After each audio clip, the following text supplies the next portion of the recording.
Yes. In this video, we have to see dielectric and their polarization. Dielectric क्या होता है, कैसा substance को हम लोग डाइलेक्ट्रिक कहते हैं। तो बेसिकली डाइलेक्ट्रिक का मतलब होता है इंसुलेटर्स। इसका डिफिनीशन है दो substances which does not allow the charges or current to flow through them but allow the electric field to exert the force on the charges inside it। तो ऐसा insulator या ऐसा सब्सटेंस जो कि charge को flow तो नहीं करने देता है अपने क्रॉस, या करंट को फ्लो नहीं करने देता है, लेकिन जब उसको इलेक्ट्रिक फील्ड में रखा जाता है तो उसके अंदर का जो चार्ज होता है उसके ऊपर फोर्स फील्ड जो है वो लगा सकता है। और उस फोर्स की वजह से क्या होता है कि उसके अंदर का चार्ज जो होता है, डाइलेक्ट्रिक के अंदर का चार्ज, उसमें हल्का सा डिस्प्लेसमेंट होता है। आप जानते हैं कि डिस्प्लेसमेंट कैसे होता है।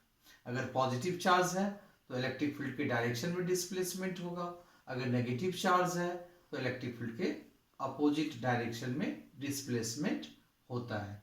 इसके कारण पोलराइजेशन भी होता है। पोलराइजेशन का मतलब होता है कि जितना भी प्लस चार्ज होता है वो एक साइड का आ जाना, और जितना भी माइनस चार्ज होता है उसका एक साइड आ जाना। इसको हम लोग पोलराइजेशन कहते हैं। चलिए अब हम लोग देखते हैं टाइप्स ऑफ डाइलेक्ट्रिक। तो डाइलेक्ट्रिक दो तरह का होता है, एक होता है नॉन पोलर डाइलेक्ट्रिक और दूसरा होता है पोलर डाइलेक्ट्रिक। तो नॉन पोलर डाइलेक्ट्रिक कैसा होता है, क्या होता है नॉन पोलर डाइलेक्ट्रिक? तो नॉन पोलर डाइलेक्ट्रिक का जो मॉलिक्यूल्स होगा वो मॉलिक्यूल्स भी होता है नॉन पोलर मॉलिक्यूल्स होता है। पोलर डाइलेक्ट्रिक का जो मॉलिक्यूल्स होगा वो होगा पोलर मॉलिक्यूल्स। अब ये नॉन पोलर मॉलिक्यूल्स क्या होता है? तो नॉन पोलर मॉलिक्यूल्स में जो होता है centre of gravity of positive charge कंसाइड with the centre of negative charge. ये नॉन पोलर मॉलिक्यूल्स का कैरेक्टरिस्टिक है कि नॉन पोलर मॉलिक्यूल्स में centre of gravity of positive charge और नेगेटिव चार्ज कंसाइड करता है। आप इस फिगर में देख सकते हैं कि एक ही जगह पर क्या है कि प्लस चार्ज है और माइनस चार्ज है। ये जो नॉन पोलर मॉलिक्यूल्स होता है उसका शेप जो होता है सिमेट्रिकल शेप होता है। यहाँ एग्जांपल हम लोग के पास है नॉन पोलर डाइलेक्ट्रिक्स का। हाइड्रोजन मॉलिक्यूल है, नाइट्रोजन मॉलिक्यूल है, ऑक्सीजन मॉलिक्यूल है, कार्बन डाइऑक्साइड मॉलिक्यूल है, मीथेन का मॉलिक्यूल है। यहाँ एक तो फिगर दिखाया गया है कि जैसे हमारा H2 है, H2 मॉलिक्यूल्स, तो ये दिख रहा है कि ये क्या है, सिमेट्रिकल है। आप यहाँ भी देख सकते हैं ये हमारा CO2 है, ये भी दिख रहा होगा कि यहाँ से अगर हम एक लाइन खींचे तो सिमेट्रिकल ये दिखता है। तो जो मॉलिक्यूल्स का जो शेप होता है नॉन पोलर मॉलिक्यूल्स का वो सिमेट्रिकल होता है। सबसे खास बात ये होता है कि जो मॉलिक्यूलर डाइपोल मोमेंट होता है नॉन पोलर मॉलिक्यूल का वो जीरो होता है। इसको याद रखना है कि नॉन पोलर मॉलिक्यूल्स का जो डाइपोल मोमेंट होता है दैट इज जीरो। अब हम लोग देखते हैं पोलर डाइलेक्ट्रिक्स। तो पोलर डाइलेक्ट्रिक्स मतलब हुआ कि उसका जो भी मॉलिक्यूल्स होगा पोलर डाइलेक्ट्रिक का वो पोलर मॉलिक्यूल्स होगा। पोलर मॉलिक्यूल्स का क्या मतलब होता है? तो पोलर मॉलिक्यूल्स ऐसा मॉलिक्यूल्स होता है जिसमें कि centre of gravity of positive charge और centre of gravity of negative charge coincide नहीं करता है। स्मॉल डिस्टेंस उसके बीच में छोटा सा गैप होता है। First point. सेकेंड है कि इसका जो non zero molecular dipole moment होता है, जो हमारा पोलर मॉलिक्यूल्स होता है उसका डाइपोल मोमेंट नॉन जीरो होता है। एग्जांपल्स जो है पोलर मॉलिक्यूल्स का वो HCl है, NH3 है, CO है, कार्बन मोनोऑक्साइड है, CH3OH है। ये सब जो है एग्जांपल है पोलर मॉलिक्यूल्स का। पोलर मॉलिक्यूल्स जो होता है, देखिए एक शेप बनाया हुआ, ये पोलर मॉलिक्यूल्स का H2O है। तो इसका जो नेट डाइपोल मोमेंट होता है पोलर मॉलिक्यूल्स का वो नॉन जीरो होता है। इसमें बहुत स्मॉल होगा, बहुत कम होगा, लेकिन डाइपोल मोमेंट इसका जीरो नहीं होता है। अगर हम लोग शेप देखें तो ये शेप क्या है, अनसिमेट्रिकल शेप होता है, इसका शेप सिमेट्रिकल नहीं होता है। तो ये था difference between non polar dielectric and polar dielectric. अब हम लोग देखेंगे behaviour of dielectric in absence of external electric field. जब हम लोग एक्सटर्नल इलेक्ट्रिक फील्ड अप्लाई नहीं किए हैं तो कैसा बिहेवियर करता है नॉन पोलर डाइलेक्ट्रिक।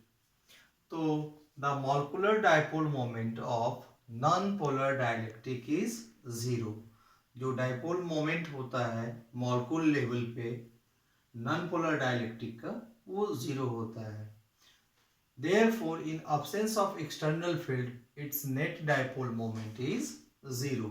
तो नॉन पोलर डाइलेक्ट्रिक का जो नेट डाइपोल मोमेंट होगा इन absence of external electric field वो जीरो होगा, क्योंकि मॉलिक्यूलर डाइपोल मोमेंट ही जीरो होता है।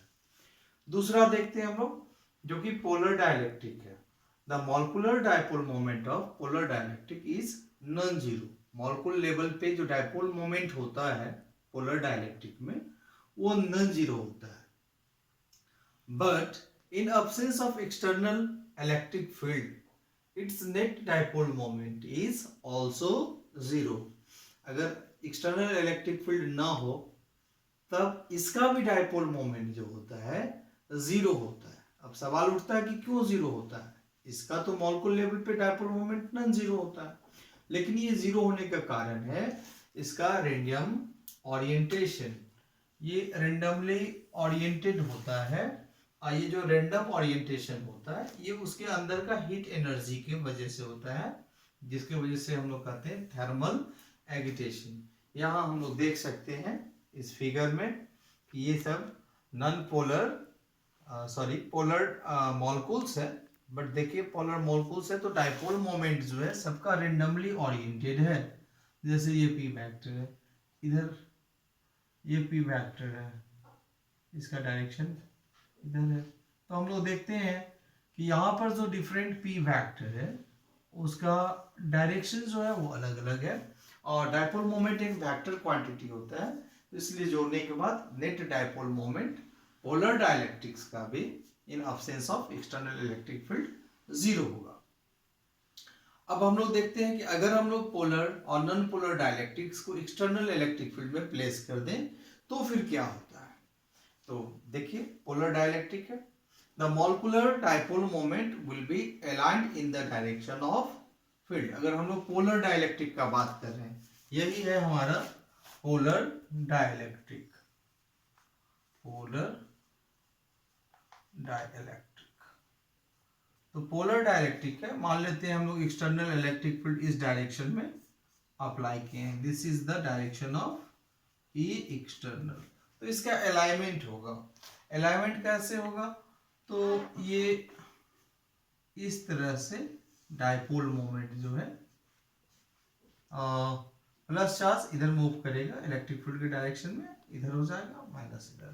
तो इस तरह से जितना भी ये मॉलिक्यूलर डाइपोल मोमेंट्स है सब एक डायरेक्शन में अलाइन होगा या अलाइन होने का कोशिश करेगा। तो इस तरह से क्या होगा कि अब इसका नेट डाइपोल मोमेंट जीरो नहीं होगा, बिकॉज जितना भी मॉलिक्यूलर डाइपोल मोमेंट्स है लगभग एक डायरेक्शन में अलाइन हो जाता है। एक डायरेक्शन में अलाइन होने के चलते क्या होगा कि नेट डाइपोल मोमेंट जो है वो नॉन जीरो होगा। ये तो रहा पोलर डाइलेक्ट्रिक का बात।